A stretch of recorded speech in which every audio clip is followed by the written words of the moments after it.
আপনি কি আমাদের চ্যানেলে প্রথমবারের জন্য ভিজিট করছেন? প্রথম দেখছেন আমাদের খবরগুলো? যদি ভালো লেগে থাকে আশা করি আমাদের প্রত্যেক দিনের খবরগুলো আপনার ভালো লাগবে, উপকৃত হবেন আপনি। তাই নতুন এসে থাকলে চ্যানেলটিকে সাবস্ক্রাইব করে পাশের বেল আইকনে ক্লিক করতে ভুলবেন না। তাহলে প্রত্যেকদিন নিয়ম করে আমাদের খবরগুলো আপনি পেয়ে যাবেন সরাসরি। দেশ রাজ্য দুনিয়ার বাছাই করে এক্সক্লুসিভ খবর দেখতে পারবেন আপনার মুঠোফোন। দেখে নেব আজকের বাছাই করা সেরা খবরগুলো। এক্সক্লুসিভ কয়েকটি খবর থাকছে আপনাদের জন্য। দেখছেন আপনার প্রিয় চ্যানেল রোজ বাংলা। কয়লা পাচার মামলায় এবার রাজ্যের মন্ত্রী মলয় ঘটকের বাড়িতে হানা সিবিআইয়ের। তবে স্বস্তি মিলল না, সিবিআই চলে যেতেই এলো ইডির ডাক। মলয় ঘটককে পাঠানো হলো নোটিশ এবার ইডির তরফ থেকে। বুধবার সাত সকালে মন্ত্রী মলয় ঘটকের বাড়িতে হানা দেয় সিবিআই। প্রায় 8.5 ঘন্টা ধরে চলে জিজ্ঞাসাবাদ। বিকেল 4টে নাগাদ সেখান থেকে বেরিয়ে যায় সিবিআই আধিকারিকরা। তবে সিবিআই চলে যেতেই এবার এলো ইডির ডাক। ইডি ডাক দিল রাজ্যের মন্ত্রী মলয় ঘটককে। সূত্রের খবর, আগামী 14ই সেপ্টেম্বর মলয় ঘটককে দিল্লিতে তলব করেছে এই কেন্দ্রীয় সংস্থা। ইতিমধ্যেই নাকি ইডি তাকে নোটিশ দিয়েছে। তৃণমূলের সর্বভারতীয় সাধারণ সম্পাদক অভিষেক বন্দ্যোপাধ্যায়কে জিজ্ঞাসাবাদ করেছে ইতিমধ্যে ইডি। সেই কয়লা পাচার কাণ্ডেই আগে একবার মলয় ঘটককে ইডি নোটিশ পাঠিয়েছিল, কিন্তু সেবার তিনি তলবে সাড়া দেননি। এবার আবার তাকে নোটিশ পাঠানো হলো ইডির তরফ থেকে। আপনাদেরকে জানিয়ে রাখি, বুধবার সকাল 8টা নাগাদ মন্ত্রী মলয় ঘটকের ডালহৌসির সরকারি বাসভবনে পৌঁছে যায় সিবিআই গোয়েন্দারা। তার আগেই অবশ্য আসানসোল, কলকাতায় মলয় ঘটকের আরও 5টি বাড়িতে তল্লাশি অভিযানে নেমে পড়েছিল সিবিআই কর্তারা। তল্লাশি চালানো হয় আলিপুর এলাকায় মলয়ের এক ঘনিষ্ঠের বাড়িতেও। পরে ডালহৌসি চত্বরে মন্ত্রীর সরকারি বাসভবনে গিয়ে তাকে জিজ্ঞাসাবাদ জেরা করেন তদন্তকারী অফিসাররা। যদিও এই সিবিআই জিজ্ঞাসাবাদ নিয়ে মুখ খুলতে চাননি রাজ্যের মন্ত্রী মলয় ঘটক। তবে স্বস্তি মিলল না, সিবিআই তার বাড়ি থেকে চলে যেতেই এবার ইডি তলব করল মলয় ঘটককে কয়লা পাচার কাণ্ডে। বিজেপির পঞ্চায়েত প্রার্থীদের বাড়িতে গিয়ে চা খান তৃণমূল কর্মীদের বললেন কুণাল ঘোষ। আমি আমার দলের নেতাদের বলবো, পঞ্চায়েত নির্বাচনে বিজেপির প্রার্থী হয়েছেন যারা, তাদের বাড়িতে চা বিস্কুট খেতে যান। জিজ্ঞাসা করুন আপনি কি পাননি যে ওদের হয়ে দাঁড়াচ্ছেন। বুধবার বিকেলে নদিয়ার দত্তফুলিয়া হাই স্কুল মাঠের জনসভায় কথা বললেন তৃণমূলের রাজ্য সাধারণ সম্পাদক কুণাল ঘোষ। কুণাল ঘোষ এদিন বলেন, আমরা যাব মানুষের কাছে, বিজেপি ডিস্টার্ব করবে। তিনি এদিন বলেন, আমরা মানুষের কাছে যাব কাজ নিয়ে, মানুষের ভোটে পঞ্চায়েতে জিতবে তৃণমূল। এরপরে কুণাল ঘোষ বলেন, বিজেপির যারা প্রার্থী হবেন তাদের বাড়িতে গিয়ে জিজ্ঞাসা করুন আপনি কি পাননি। ওরা টাকা দেবে বলে আপনি বিজেপির প্রার্থী হচ্ছেন? রাজ্য সরকারের কাজ নিয়েই মানুষের কাছে ভোট চাইতে যাবে তৃণমূল, বুধবার বলেন আত্মবিশ্বাসী কুণাল ঘোষ। সিবিআই ইডির সাম্প্রতিক তৎপরতা নিয়ে কুণাল ঘোষের বক্তব্য, যত বেশি সিবিআই ইডি তৎপর হবে তত বোঝা যাবে বিজেপি রাজনৈতিকভাবে পারছে না আর মমতা বন্দ্যোপাধ্যায়ের সাথে। তৃণমূল নেতাদের বাড়িতে যত সিবিআই ইডি পাঠাবে তত বুঝতে হবে ভয় পাচ্ছে বিজেপি। বিজেপিকে 1 ইঞ্চি জায়গাও ছাড়া যাবে না বলে এদিন জানিয়েছেন কুণাল ঘোষ। এছাড়াও এদিন ফের শুভেন্দু অধিকারীকে বেঈমান, ঘুষখোর বলে তোপ দাগেন কুণাল ঘোষ। শুল্ক দপ্তরের আধিকারিকদের হুমকি দেওয়ার অভিযোগ অনুব্রত মণ্ডলের বিরুদ্ধে বিস্ফোরক দাবি আদালতে করল সিবিআই। জামিন পেলেন না বীরভূমের বেতাজ বাদশা। ফের 14 দিনের জেল হেফাজত অনুব্রত মণ্ডলের। জামিন পেলেন না এদিনে অনুব্রত মণ্ডল, তাকে ফের 14 দিনের জেল হেফাজতের নির্দেশ দিল আদালত। যে কোনো শর্তে অনুব্রত মণ্ডলের জামিনের আবেদন করেছিলেন তার আইনজীবী। এদিন জানা গিয়েছে, এদিন আদালতে প্রায় 1 ঘন্টা 20 মিনিটের সওয়াল জবাব পর্ব চলে। অনুব্রত মণ্ডলের হয়ে আইনজীবী ফারুক রেজ্জা আদালতে সওয়াল জবাব করেন। যে কোনো শর্তে কেষ্টর জামিনের আবেদন করেছিলেন তিনি। আদালতের তরফে যা নির্দেশ দেওয়া হবে সবটাই মেনে চলবেন অনুব্রত, এই দাবি জানিয়েছিলেন অনুব্রত মণ্ডলের আইনজীবী। এরপর বিচারক রাজেশ চক্রবর্তী সিবিআই আইনজীবীর কাছে জানতে চান যে তদন্ত ঠিক কতদূর এগিয়েছে এবং গরু পাচার কাণ্ডের সঙ্গে ঠিক কিভাবে জড়িত রয়েছেন অনুব্রত মণ্ডল। সিবিআই আইনজীবী কালীচরণ বিশ্বাস জানান, কাস্টমস তথা শুল্ক দপ্তরের অফিসারদের গোপন জবানবন্দি নেওয়া হয়েছে। সেখানে অফিসাররা স্বীকার করেছেন যে সীমান্তে বেশ কিছু মানুষদের তরফে হুমকি দেওয়া হয়েছে এই অফিসারদের। সেই ঘটনার সঙ্গে জড়িত রয়েছেন বীরভূমের বেতাজ বাদশা অনুব্রত মণ্ডল। এরপরেই অনুব্রতকে ফের 14 দিনের জেল হেফাজতের নির্দেশ দেয় বিচারক। আগামী 21 সেপ্টেম্বর ফের তাকে পেশ করা হবে আদালতে। রাজ্যে জোড়া ছাত্র খুনের ঘটনায় ক্ষুব্ধ মুখ্যমন্ত্রী মমতা বন্দ্যোপাধ্যায়। সাসপেন্ড বাগুইআটি থানার আইসি। বাগুইআটির জোড়া ছাত্র খুনের ঘটনায় উত্তপ্ত রাজ্য। এই ঘটনায় ক্ষোভ প্রকাশ করলেন মুখ্যমন্ত্রী মমতা বন্দ্যোপাধ্যায়। সূত্রের খবর, 2 মাধ্যমিক পড়ুয়ার নিখোঁজ এবং খুনের ঘটনায় এবার সাসপেন্ড করা হয়েছে বাগুইআটি থানার আইসি কল্লোল ঘোষকে। একই সঙ্গে তদন্তভার দেওয়া হয়েছে সিআইডির হাতে। গত 22 অগস্ট থেকেই নিখোঁজ ছিল অতনু দে এবং অভিষেক নস্কর। পরিবারের তরফ থেকে পুলিশের কাছে যাওয়া হলেও কোনো সাহায্য মেলেনি বলেই অভিযোগ। ওই 2 ছাত্রের মুক্তিপণ চেয়ে বাড়িতে SMS এসেছিল বলেও জানানো হয়েছে পরিবারের তরফে। মঙ্গলবার প্রকাশ্যে আসে ওই 2 ছাত্রের খুনের ঘটনা। জানা গিয়েছে গাড়ির মধ্যেই খুন করা হয়েছিল তাদের। ঘটনায় বেশ কয়েকজন পুলিশের জালে ধরা পড়লেও এখনও পর্যন্ত অধরা মূল অভিযুক্ত সত্যেন্দ্র।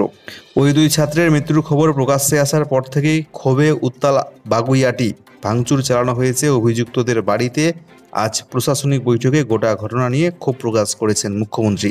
প্রশ্ন তোলেন কেন এমন ঘটনা ঘটেছে, ক্ষুব্ধ পুলিশের ভূমিকা নিয়েও। সূত্রের খবর, তিনি জানতে চেয়েছেন পুলিশ এতদিন কি করছিল। জানা গিয়েছে তিনি ক্ষোভ প্রকাশ করেছেন বিধাননগরের কমিশনারেটের ভূমিকা নিয়েও। অন্যদিকে জোড়া খুনের ঘটনায় উত্তপ্ত বাগুইআটি। স্থানীয় মানুষজন এমনিতেই ক্ষোভে ফুটছেন, তার মাঝে সেখানে বিক্ষোভ দেখায় গেরুয়া শিবির। বিজেপি কর্মীরা থানার গেট ভেঙে ভেতরে ঢোকার চেষ্টা করেছেন এদিন। সব মিলিয়ে এই মুহূর্তে পরিস্থিতি উত্তপ্ত। ব্যাপক উত্তেজনা ছড়িয়েছে বাগুইআটির জোড়া খুনের ঘটনায়। প্রি ম্যাট্রিক এবং পোস্ট ম্যাট্রিক স্কলারশিপে জালিয়াতি রুখতে এবার রাজ্যে নতুন করে নোডাল অফিসার নিয়োগ করল রাজ্য সরকার। প্রি ম্যাট্রিক এবং পোস্ট ম্যাট্রিক স্কলারশিপে জালিয়াতি রুখতে নয়া পদক্ষেপ করল অনগ্রসর শ্রেণী কল্যাণ দপ্তর। আবেদন যাচাই করার জন্য প্রত্যেকটি স্কুলে নোডাল অফিসার নিযুক্ত করা হচ্ছে। অনলাইনে জমা দেওয়া ফর্ম এবং স্কুলে জমা দেওয়া নথি ভালো করে পরীক্ষা করবেন সেই নোডাল অফিসার। এমন সিদ্ধান্তের কারণ হলো, করোনার সময় এই দুটো স্কলারশিপে আবেদন করে একাধিকবার টাকা পেয়েছেন অনেকে। অর্থাৎ একটি ছাত্র বা একটি ছাত্রী একটি স্কলারশিপে একাধিকবার টাকা পেয়েছেন বলে অভিযোগ। সেই সময় হাতে হাতে নথি জমা দেওয়ার সুযোগ ছিল না করোনার সময়। সে কারণে অনলাইনে আপলোড করা তথ্য যাচাই করার উপায় ছিল না। এখন স্বাভাবিক পরিস্থিতি ফিরে আসায় নোডাল অফিসার নিয়োগ করে এই প্রবণতা রুখতে চাইছে দপ্তর। তপশিলি জাতি, তপশিলি উপজাতি, ওবিসি পড়ুয়ারা এই বিশেষ স্কলারশিপের জন্য আবেদন করতে পারছে। আধিকারিকরা জানিয়েছেন, প্রি ম্যাট্রিকের ক্ষেত্রে এককালীন 12 থেকে 13,000 টাকা স্কলারশিপ এবং পোস্ট ম্যাট্রিক স্কলারশিপে সর্বোচ্চ 40,000 টাকা পাওয়া যায়। টাকার পরিমাণ বেশি হয়, জালিয়াতির আশঙ্কাও বেশি থাকে। সেই কারণে কেউ যাতে একাধিক আবেদন করে টাকা তুলতে না পারে সেদিকে বাড়তি নজর দিচ্ছে এবার দপ্তর। ভোটার তালিকা সংশোধনে রাজ্যকে ব্যবস্থা গ্রহণের নির্দেশ দিল কমিশন। 1 জানুয়ারি থেকে শুরু হচ্ছে পশ্চিমবঙ্গ সহ বিভিন্ন রাজ্যে ভোটার তালিকা সংশোধনের কাজ। আপনাদেরকে জানিয়ে রাখি, ইতিমধ্যে ভোটার কার্ডের সঙ্গে আধার কার্ড লিঙ্কের কাজ শুরু হয়ে গিয়েছে। আপনারা চাইলে নিজেরাই এই কাজটি করতে পারবেন। আপনার ভোটার কার্ডের সঙ্গে আধার কার্ড লিঙ্ক করতে পারবেন। অবশ্যই আপনারা এটা করে নেবেন। সূত্র মারফত আমরা যেটা জানতে পারছি, যারা এখনও পর্যন্ত ভোটার কার্ড সংশোধন করার পরেও নতুন ভোটার কার্ড হাতে পাননি, তারা এই আধার কার্ড লিঙ্ক করার পরে কিন্তু আপনার ঠিকানায় হয়তোবা নতুন ডিজিটাল ভোটার আইডি কার্ড পাঠাবে নির্বাচন কমিশন। তো আপনারা অবশ্যই আপনার আধার কার্ডটিকে ভোটার কার্ডের সঙ্গে লিঙ্ক করবেন। আপনার বিএলওর কাছে গিয়েও আপনি সেটা করতে পারবেন, কিংবা যে ওয়েবসাইট রয়েছে NVSF-এর সেখানে গিয়ে করতে পারবেন, মোবাইল অ্যাপ্লিকেশনের মাধ্যমে করতে পারবেন। আপনাদের সুবিধার জন্য আমরা মোবাইল অ্যাপ্লিকেশন এবং ওয়েবসাইটের লিঙ্ক ডেসক্রিপশন বক্সে দিয়ে দেবো। তো জানতেই পারছেন, 1 জানুয়ারি থেকে কিন্তু পশ্চিমবঙ্গ সহ বিভিন্ন রাজ্যে ভোটার তালিকা সংশোধনের কাজও শুরু হবে। সেই নিয়ে কিন্তু রাজ্যকে এবার ব্যবস্থা গ্রহণের নির্দেশ দিল কমিশন। সেজন্য প্রয়োজনীয় ব্যবস্থা করার জন্য রাজ্যের মুখ্য সচিব হরিকৃষ্ণ দ্বিবেদীকে চিঠি দিয়েছে নির্বাচন কমিশন। কমিশনের নির্দেশ, ভোটার তালিকা তৈরির সঙ্গে যুক্ত কর্মী আধিকারিকদের কোনো পদ শূন্য রাখা চলবে না। বাংলাদেশকে ভারতের সঙ্গে জুড়ে তৈরি হবে অখণ্ড ভারত। শেখ হাসিনার সফরের মাঝেই বিস্ফোরক দাবি এবার অসমের মুখ্যমন্ত্রী হিমন্ত বিশ্ব শর্মার। 4 দিনের সফরে ভারতে এসেছেন বাংলাদেশের প্রধানমন্ত্রী শেখ হাসিনা। এই পরিস্থিতিতে বুধবার কংগ্রেসের ভারত জোড়ো যাত্রা শুরুর দিন বিতর্কিত মন্তব্য করলেন অসমের মুখ্যমন্ত্রী হিমন্ত বিশ্ব শর্মা। কংগ্রেস নেতা রাহুল গান্ধীকে খোঁচা মেরে তার দাবি, পাকিস্তান এবং বাংলাদেশকে যুক্ত করে অখণ্ড ভারত গড়ে তুলতে হবে। ঠিক কি বলেছেন অসমের মুখ্যমন্ত্রী? তার কথায় ভারত অটুটই রয়েছে, আমরা এক জাতি। কংগ্রেস 1947 সালে ভারতকে নাকি ভেঙে দিয়েছিল। যদি রাহুল গান্ধীর কোনো অনুশোচনা থাকে যে তার দাদু ভুল করেছেন, তাহলে ভারত জোড়ো যাত্রা করে কোনো লাভ নেই রাহুল গান্ধীর। পাকিস্তান বাংলাদেশকে ফের ভারতের সঙ্গে যুক্ত করে অখণ্ড ভারতের জন্য কাজ করুন, এমনটাই অসমের মুখ্যমন্ত্রী হেমন্ত বিশ্ব শর্মা রাহুল গান্ধীর উদ্দেশ্যে জানিয়েছেন। উল্লেখ্য, বুধবার তামিলনাড়ুতে ভারত জোড়ো যাত্রার সূচনা করবেন রাহুল গান্ধী। 12টি রাজ্য এবং 2টি কেন্দ্রশাসিত অঞ্চলে 150 দিনে 3500 কিলোমিটার পথ হাঁটার পরিকল্পনা নেওয়া হয়েছে। এই মিছিলের যাত্রাপথের সবথেকে বেশি অংশ রয়েছে কেরল, কর্ণাটক, মধ্যপ্রদেশ, রাজস্থান, তেলেঙ্গানায়। 2024 সালে লোকসভা নির্বাচনের আগে পায়ের তলায় হারানো জমি ফিরে পেতে মরিয়া হয়েই কংগ্রেস এই পদক্ষেপ, এমনটাই মনে করছে ওয়াকিবহাল মহল। এদিন এই উপলক্ষেই প্রশ্ন করা হয় অসমের মুখ্যমন্ত্রীকে, আর তখনই তিনি এই প্রতিক্রিয়া দিয়েছেন। পেছনের সিটে বসলেও এবার সিট বেল্ট লাগানো বাধ্যতামূলক, নিয়ম না মানলে জরিমানার ঘোষণা কেন্দ্রের। শুধু সামনের সিটে নয়, গাড়ির পেছনের সিটেও সিট বেল্ট বাধ্যতামূলক, না হলে ন্যূনতম 1000 টাকা জরিমানা দিতে হবে এবার। এমনটাই স্পষ্ট জানালেন কেন্দ্রীয় সড়ক পরিবহন মন্ত্রী নীতিন গডকরি। গত রবিবার গাড়ি দুর্ঘটনায় মারা যান টাটা সন্সের প্রাক্তন চেয়ারম্যান সাইরাস মিস্ত্রি, আর মঙ্গলবারই এই ঘোষণা করা হলো কেন্দ্রীয় মন্ত্রীর তরফে। মঙ্গলবার নীতিন গডকরি জানান, পিছনের সিটে বসলেও সিট বেল্ট পরা এবার বাধ্যতামূলক। কিন্তু এই নিয়ম থাকা সত্ত্বেও এগুলো এতদিন কেউ মানতেন না, তাই পেছনের সিটে বসে যদি কেউ সিট বেল্ট না বাঁধেন তাকে এবার জরিমানা করা হবে। সে কেন্দ্রীয় মন্ত্রীর দাবি, জরিমানা নেওয়া সরকারের লক্ষ্য নয়, সিট বেল্ট পরার জন্য মানুষের মধ্যে সচেতনতা বাড়িয়ে তোলার জন্যই এই উদ্যোগ নেওয়া হলো বলে জানান নীতিন গডকরি। তিনি জানিয়েছেন, নিয়ম না মানলে সর্বনিম্ন 1000 টাকা হবে জরিমানা। অপরদিকে প্রধানমন্ত্রী নরেন্দ্র মোদীকে বাংলাদেশের পদ্মা সেতু দেখার আমন্ত্রণ। বাংলাদেশের প্রধানমন্ত্রী শেখ হাসিনার আগের মাসেই উদ্বোধন হয়েছে স্বপ্নের বাংলাদেশের পদ্মা সেতু। এবার ভারত সফরে এসে প্রধানমন্ত্রী নরেন্দ্র মোদীকে পদ্মা সেতু দেখতে যাওয়ার আমন্ত্রণ জানালেন বাংলাদেশের প্রধানমন্ত্রী শেখ হাসিনা। বুধবার নয়াদিল্লিতে এ তথ্য জানান বাংলাদেশের বাণিজ্য মন্ত্রী টিপু মুনসি। এ সময় বাণিজ্যমন্ত্রী বলেন, মঙ্গলবার হায়দ্রাবাদ হাউসে দ্বিপাক্ষিক বৈঠকেই আমন্ত্রণ জানানো হয়েছে।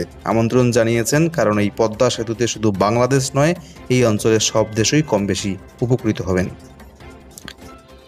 অপরদিকে 8ই সেপ্টেম্বর দিল্লির ইন্ডিয়া গেটে নেতাজি সুভাষচন্দ্র বসুর পূর্ণাবয়ব গ্রানাইট মূর্তি উন্মোচন করছেন প্রধানমন্ত্রী নরেন্দ্র মোদী। সূত্রের খবর, 8ই সেপ্টেম্বর সেই দিনই উদ্বোধন করা হবে 477 কোটি টাকা খরচ করে তৈরি ইন্ডিয়া গেট সংলগ্ন সেন্ট্রাল ভিস্তা অ্যাভিনিউয়ের অংশের। প্রায় 20 মাস বন্ধ থাকার পর 9 সেপ্টেম্বর থেকে সর্বসাধারণের জন্য খুলে দেওয়া হবে সেই অংশটি। গত 23শে জানুয়ারি নেতাজি সুভাষচন্দ্র বসুর 125তম জন্মবার্ষিকীতে প্রধানমন্ত্রী নরেন্দ্র মোদী ইন্ডিয়া গেটে মহান স্বাধীনতা সংগ্রামী নেতাজি সুভাষচন্দ্র বসুর হলোগ্রাম মূর্তি উন্মোচন করেন। ইন্ডিয়া গেটে নেতাজির একটি গ্রানাইট মূর্তি স্থাপন করা হবে বলে ঘোষণা করেন তখন প্রধানমন্ত্রী নরেন্দ্র মোদী। সেই মূর্তি এবার 8ই সেপ্টেম্বর দিল্লির ইন্ডিয়া গেটে উন্মোচন করছেন প্রধানমন্ত্রী নরেন্দ্র মোদী। রাজ্যের আবহাওয়া দপ্তরের তরফ থেকে প্রকাশিত আবহাওয়ার পূর্বাভাসে কী জানানো হয়েছে, উত্তরবঙ্গ থেকে শুরু করে দক্ষিণবঙ্গের জেলায় জেলায় কেমন থাকবে আবহাওয়া, বিস্তারিত আপনাদেরকে আমরা সরাসরি জানাচ্ছি। নজর রাখছি শুরুতেই আজকে উত্তরবঙ্গের জেলাগুলির দিকে। আপাতত উত্তরবঙ্গের কোনো জেলাতেই ভারী অতি ভারী বৃষ্টিপাতের কোনো সতর্কবার্তা নেই। আগামী 5 দিন পর্যন্ত উত্তরবঙ্গের কোনো জেলাতেই ভারী অতি ভারী বৃষ্টির কোনো সতর্কবার্তা দিতে পারেনি আবহাওয়া দপ্তর। তবে উত্তরবঙ্গের সমস্ত জেলাগুলি জুড়ে আপাতত হালকা থেকে মাঝারি বৃষ্টিপাত, তবে সেটা বিক্ষিপ্তভাবে অল্প এলাকা জুড়ে হতে পারে। আজকে উত্তরবঙ্গের সমস্ত জেলায় বিক্ষিপ্তভাবে হালকা মাঝারি বৃষ্টি হতে পারে, তার সাথে বজ্রপাতের সম্ভাবনাও থাকছে।